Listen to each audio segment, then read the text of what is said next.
Hello everyone and welcome to a new video. I have realized that sitting on the floor makes my life easier filming videos, and I don't understand why I did do it until now, but yeah, you will see a mix of it. Welcome. Today I am going to talk about more series I have finished. This will be part 4 in this series where I talk about series I finished, like 10 to 15 of them, so like as I finish them I like collect them up. I don't even know what I'm saying. We are still pretty far down in past in like 2019. I have the dates for every time I finish a series because I finished so few in 2019 and 2020, or like the beginning of 2020. So yeah, we are in January 2019 and we're gonna cover 15 series today, so I will try to be a bit fast. It's gonna take some out of me. I actually prepared this time and took out all the books before starting to film.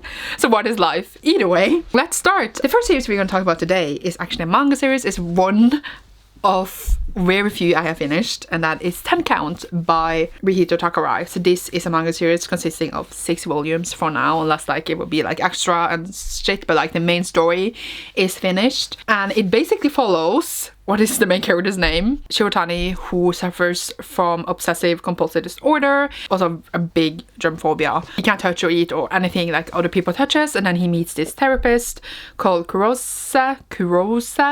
I don't know Japanese anymore. He's gonna help him with his condition, so they make this list of 10 things, that's why it's called 10 Count, that like if he's managed to do those he will be cured, kinda. Not really, because he can't like be completely cured, but like that is kind of the point. They get a thing, so it is yaoi manga, and that was one of the reasons I picked it up, I will not lie. And yeah, like these covers are a lot.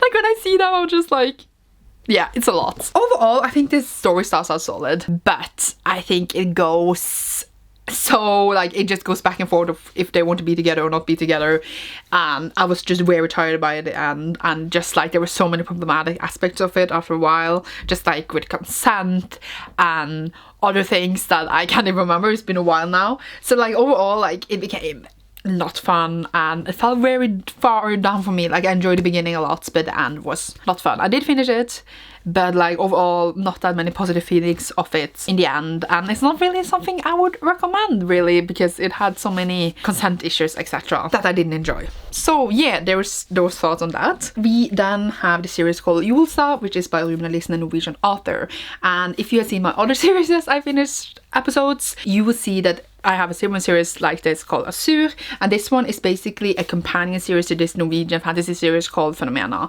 And the Azur series follows a character in the books called Azur, and this one follows a character called Julsa, if that wasn't obvious. And Julsa is a motok, I don't know how to say that in English, but yeah, and he's like the village leader's son. So yeah, and then we see just him before meeting the main characters and like his background, and overall it's just a very short books, like you can see. They are 40 pages each and full on illustrations, so it's really like lower children's books, and I just really like them as an addition to the story. It gives so much more perspective of the different characters, and I just really loved experiencing these, even though like they are super short and I read them only in like 6 to 10 minutes, but it was worth it and it's still a series. But yeah, it's a companion series to other series. Does that series count as one series, or is it all like separate series?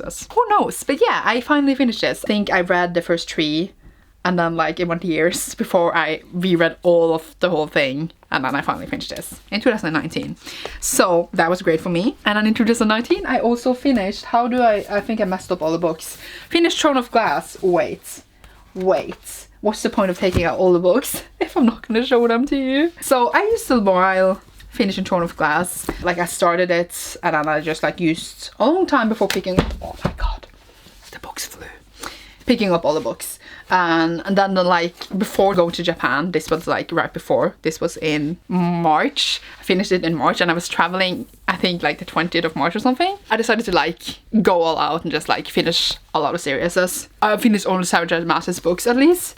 So then I read like Big Tower of Dawn and Kingdom of Ash like almost right after one another. I'm trying to think. And I finished it up. So yeah, who doesn't know what this book is about? It's about Selena the Sadorthian. Oh my god, I can't even remember her name. And then she was an assassin who worked in like slave mines. And then she comes out to like participate in this tournament by the king to become his assassin. That's what the first book is about, but it's like, when you say that plot and you think about later books, it's like, I think it's like entirely two different kind of stories, and that's really what happened in books. Like it developed a lot, like what you have in the beginning is not where all you think is gonna go in the end. I don't know if Sarah J. Maas knew it was gonna end like that all along, or she changed her mind, but like the whole story shifts. It has this shift. And I think it's very fascinating when books do that. And of course, like, a lot can be said about these books. How they transcended almost into adult as well, like going from YA to adult with like sex and stuff and other content. But overall, I finished it and I have the UK editions and I'm fine with that. I really just don't like that Tower of Dawn has a completely different spine. It kind of ruins the whole aesthetic. I see the criticisms that Sarah J. Maas has had and I acknowledge them. But also I like her books a lot. They're very, very addicting and she's good at writing a lot of emotion and good characters. But like plot lines and stuff, she reuses, and that's weird for me. And that's it. I feel like I could have talked longer, but like we're just gonna move on. I think I mentioned before the other short stories like this, but then I have Ghost of Stardom Market. This one I read in Japan, listened to the audiobook of it, and I read it all in one go, obviously. But it is like written up as a series because there's a bunch of short stories that was published over time and then they collect them in this in the end. So like, yes, it is one book, but it was kind of like a series, just like the Magnus Bane Chronicles and the Tales from Shadowhunter Academy. So I count this as a series, a side short story series in the Shadowhunter Chronicles. And like, just saying, Throne of Glass I finished in March and then I finished this in June. So it took a while before finishing anything else in 2019. I'm just laughing. But yeah, this is an addition to the world. It is like the other short story series where like we follow Gem basically in this one. The Shower the Market has a connection to all the stories, but like in different time periods. Back in the day with like the characters from Infernal Devices, then also The Last Hours, and then also Mortal Instruments, and then also The Dark Artifices. So it connects us to all the series. It's just great because you see all the different characters in different situations and it sets up the different stories that I had, and we also find out more about the different stories and moments that I had, and I love it so much. Okay, this was great and fun, and just seeing all the different characters interact is the best thing. So then I finished, where did they go? The Reckoners by Brandon Sanderson. So this one is a trilogy with a short story that belongs to it, so I have read it as well actually, that follow people with superpowers. 10 years ago, Calamity came and ordinary people got extraordinary powers, but the epics, as they were called, also turn into villains. So they all turn evil, and then the main character David wants to kill Steelheart, who is like the most powerful epic. And then he wants to join this group called Reckoners because they take down the epics. So yeah, it's just very interesting. It is Brandon Sanderson's YA series, his other one, because he also have Skyward, but that one isn't finished yet. It is very much in style of Brandon Sanderson, but it feels YA, and I love that he writes adult and YA. You can see the big difference, so like people who prefers YA can rather read this than like the big chunky ones. It's like Brandon Sanderson's style is, what I mean by that is that like it's so original. He has this concept of like powers, world building, and then he challenges that, and he has like these amazing plot twists that you never expect, and it's just so good. And I really enjoyed this series overall. I used a long time finishing this. I think I read this 2016 or something, and I used like 3-4 years before actually finishing up the series because I am slow with finishing series. But overall, just very fun. I would recommend it a lot if you like superheroes, if you like action-filled things, and just loads of plot twists that you don't expect. I think my least favorite thing about this is that all the plot twists, something fell and was very loud.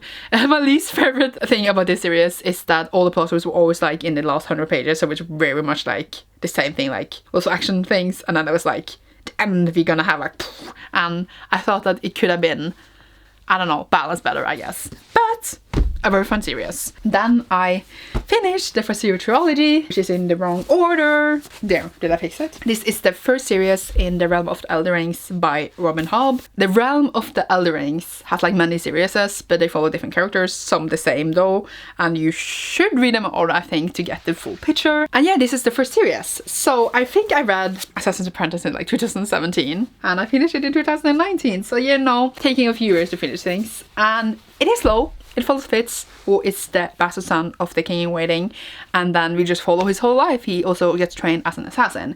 And this is the kind of book that is very, I would say, character driven, and I normally don't like character driven stories that much because it's not like an ongoing specific plot. It's more like, here is his life, see what he went through. Like, yes, there's conflicts and magic and different things, but it's also just so much if you care about Fitz and what's gonna happen to him. It was just so brilliant. It's like one of my favorite things ever. The second book is my favorite because it went crazy in the end. And I think about this and I just like, I scream inside of myself because I love it so much. I never expected me to fall in love with this super slow paced thing, and but overall I just fell in love with Robin Hobb's writing, and I'm just so excited to like read the rest of the Realm of the Elder Rings when I get to those. It takes me a while to read these. I would just recommend them so much. I know a lot of people don't like them because like the slowness, the writing, but for me it is, I don't have words, it's perfect for me. I would recommend it so much for certain people that think they will enjoy this. That is actually one of my faves, so should mention that. That was in August, and the next series I finished was like in January 2020, so that's like 1 year ago. So like August, January, good work to me. And the next series I then finished was The Folk of Air. Now I know that we got the short story thing, King of Elfland, but that was announced later, and I don't count it. Like, I know it's in the series, it's the same characters, blah, but I like, this is the trilogy, so I'm finished with the series. That I'm just doing that because it's not my fault that authors add things into series, okay? So this one follows Jude, who lives in fairyland, I was about to say fairy, and her parents was killed by this fairy dude who's now raising them called Malcolm, and she's just trying to survive there. How the fairies look upon humans is kind of horrible, so she's trying to survive there, and it's not going well. That's basically what happens. So it's just like lots of plotting and like intrigue and different things. I don't even know how to describe it, but overall I just love how twisted and fun it was. I think the first book was always my favorite because that one really like felt like a sword story, while the others felt more like, they felt so short, and I didn't feel like everything that happened there was as deserved as the first one. And yeah, I really thought that I would love this, like it would be my fave like the first year, but it didn't become my fave. And I definitely think that I don't love this as much as others do because I see like it's people's favorite thing in the whole world. But I do really enjoy so many elements of this. I really like how Judith and how Carden is just, yeah, like the characters were great and the writing was really good. I guess expected more of like the plot and stuff, and then it didn't happen, but overall I did really enjoy it. I think I get all the books 4 out of 5 stars, and I hope that she writes more in this world, but I know that all her books kind of connect in like some sort of fairy way. So yeah, like because one of the characters from her other book, The Darkest Part of the Forest, which is right here, appeared in here, so like it's different parts of fairy and they connect somehow. So I want to read her other books to see how they all connect. But yeah, I then finished Feverwake by Victoria Lee. So this one is a duology, and I actually have a review of both books on my channel, but I feel like since reading them I have changed my mind. But this is a dystopia trilogy, and it follows this thing where you get this virus, and then if you get a virus you can either die or you get powers. Our main character Noah gets powers and needs to start in school to learn to control them, and it's just so twisty because like it's a dystopia, so like it's twisted, like the government is not good, but we don't know it and we don't know how, and like everyone is just twisted and scary, and yeah, we don't know what's going on. I definitely think that some parts of the book for me should have been developed more, but overall I enjoyed it, and I think thinking about it later I enjoyed it more, and I kind of want to reread it to appreciate it more, because a part of me was like, oh, this is very similar to dystopian stories, typical ones that you saw, but thinking more about it I see more elements that I didn't appreciate the first time reading it. So yeah, I really do recommend this one. I think it will be good if you like dystopia, and it has an romance, and it was solid. I think I gave it like 2 out of 5 stars when I read them, but star rating is, what does it mean? Who knows? The next duology again I finished was Monsters of Rarity duology by Victoria Schwab.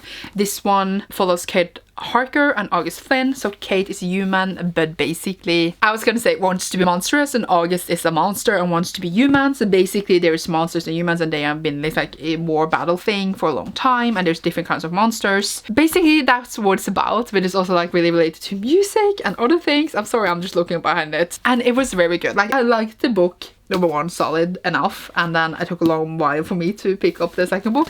I don't even remember, and the second book was so good. Like it really grew the story a lot, and I also realized how much I'd forgotten when I read the second book, so I was ashamed. They just flew past, okay? They were just so fun, twisted monster thingy with a super solid platonic relationship as the main relationship.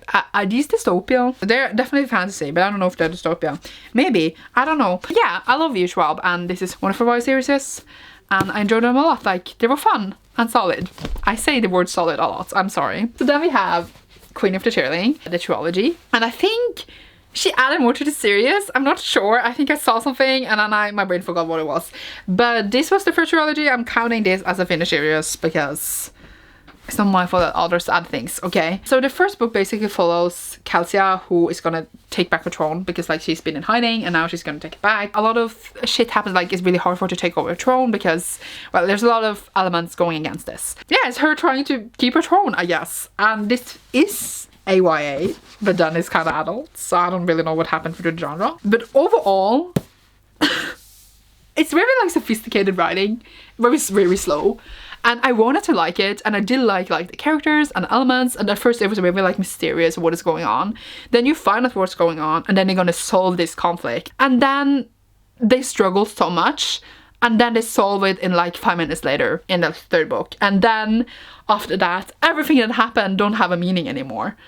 So I was so mad about the ending, about how this was concluded. It didn't feel worth it at all. Maybe in that extra thing or whatever was added to this, if I was remembering correctly. We'll fix that, but who knows. But overall, like, I know people really adore this series, but for me, it was a disappointment, okay? I also think I used years finishing this, but yeah, now I look upon them and I'm like, why did you do this to me? I heard so many things. My soul was hurt for what I got. That's all I got to say. And the next trilogy I finished after that was To All the Boys, which is kind of funny because I just watched the third movie that just came out when I'm filming this. This one follows, of course, Laura Jean, who has written love letters to all the boys she loved, and then her love letters are sent out and she is like, oh my god.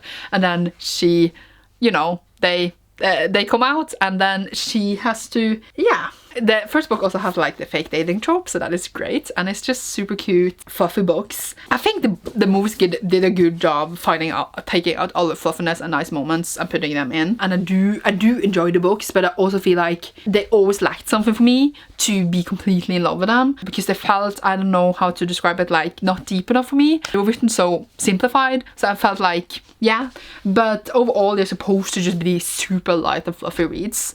And also my character is Asian, so yes to that. It's okay to just have fluffy, not super big brain reads as well. I'm not saying that you can't enjoy that, but for me it just felt a bit short for being what I wanted it to be. I don't know how to describe it. Feel that emotion that it's trying to bring out, but I didn't hate it at all, of course. And it's very enjoyable, we recommend. The movies are super cute and the books are super nice. So that's all I got to say about that.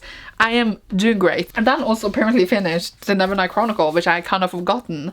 So this one follows Mia, who wants to be an assassin to kill the people who killed her family. And then she also like has like shadow powers, and she has this shadow cat and she goes into the shadows things. And there's a reason for this, but you don't know them in the beginning, obviously. And she basically goes to assassin school. So it's assassin school trope. Woohoo! Lots of assassins here. This is like the third Assassin series, isn't it? Either way. Now I don't remember. J. Chris's writing in this is very like trying to be cool, but that is nice. I didn't hate it. I did enjoy it, but I also felt like I don't love it as much as the people who love it, but I don't hate it as the people who hate it. I'm just like very in the middle of it. And now I'm just like trying to think how the whole thing wrapped up, but it definitely had twists in the end that I did enjoy, and like the wrap up was nice, and like overall the story was okay. I don't know. I think what made this unique, I think mostly was the writing, and the covers are stunning. I actually like my whole brain forgot what I thought about this, so like I don't have anything to add. But overall I read them. I didn't hate them. I don't know, if you like Assassin Schools, then go for it. And then read The Broken Earth Trilogy by Anke Jemisin, which is, I don't have words, by the way, for how good this is. It is like a dystopia kind of, where like this season comes and basically like the whole, I would could say, planet or place to live in just erupts and it's impossible to live in. So people are just been like dying out and then trying to live for a few years before it erupts again, and it goes in these seasons, and we follow different perspectives. Can I describe them though? My brain! But yeah, we follow basically Esun, and it's written in second person from Esun's point of view, where her son has been murdered and her daughter has been taken by her husband, and she is going out after them to find them and get revenge. It is also like written in other perspectives, but I feel like you need to read that for yourself to know what. But it's just twisty, original, like the magic they have, or like the powers they have, is so cool. The world is so cool. It's very queer, and like from what you get here to like the second book that I now like what happened there, but the third book, what's behind it, I think why the world is like this, or like the reason for everything. I'm getting goosebumps right now because it's just not what you expect at all. Like the brain cells to go from this to this, I don't know how she did it, but like overall just like so good. I just know why this is like so huge, because it's just so good and smart and awesome. Can we also like, by the way, appreciate the fact that the third book is super yellow, because when I bought it in a bookstore it had probably been there a while. But yeah, what more to say? I don't know, but just know that this is brilliant. I feel like it's also very hard to explain. I just struggle describing books, because who knows how to describe books? I then also finished The Bone Witch by Rin Chupeco. This one I don't own physically, because the first book in hardcover is out of print. If anyone wants to sell it to me, please let me know. I really want them all in hardcover. But yeah, this one is also really fun. But what is about? It follows Tia, who finds out that she is a bone witch, so she can bring people back to life. She brings her brother back to life by accident, and they are thereby connected. She then goes to magic school land to find out her powers and like being a bone witch. And there's just many things going on here. Among things that's going on is like people fear them, but they need them. Also, like there's these creatures that wakes up every few so many years, and then they have to put them down in the ground again. Other things going on. Like there is twists and turns and many different factions, and like we are like fighting with someone, and like the king, is he okay? Who knows? I apparently can't describe it, and like don't expect too much of my brain cells. I really do want to reread this, but I feel like the elements I missed. We follow Tia's story as it happens, but we also see the future a few years later or sometime later of like why she got where she is. Like she's in a completely different state, a completely different mind, completely different place. And we see like her telling her story to this dude who writes it down, and then we like go back and forth in time, and you like really wonder why she got there. So there's a lot of foreshadowing. Like for example, someone is dead and you're like, how did they die? And then you go back to try to find out. And I really like the way that was written. It was done really well. So yeah, there's a good elements, and I really need to get this physically. But overall, a solid trilogy. And yeah, every book I read by Rin Chupeco has been solid, so no surprise there. Every book, I think I read 4, but like I'm gonna read more. So, and the last series I'm gonna talk about today is Furthermore by Tara Maffey. This one is like, it was a standalone and then it became a duology, and I don't know if it will come more. But as for today, I have finished what's out, and it's not confirmed if it will come or not. So yeah, I'm counting it as a finished series with a question mark in the end. These were so good, by the way. I did not expect it. I'm losing my ability to speak because it's been a while now. The first one is basically an Alice in Wonderland kinda retelling, but like she's colorless and every world is full of colors. Her name is Alice. She then goes to Furthermore, where everything is like super weird and upside down and everything, with this boy named Oliver to find her father. It's just so good. I like, now my brain is like, why was it good? But overall it's just so much heart, so much originality, and so much fun. It was just so good. It's a really great series, did I say that? And Furthermore, it follows a new character, Lyle, if that's how you say your name.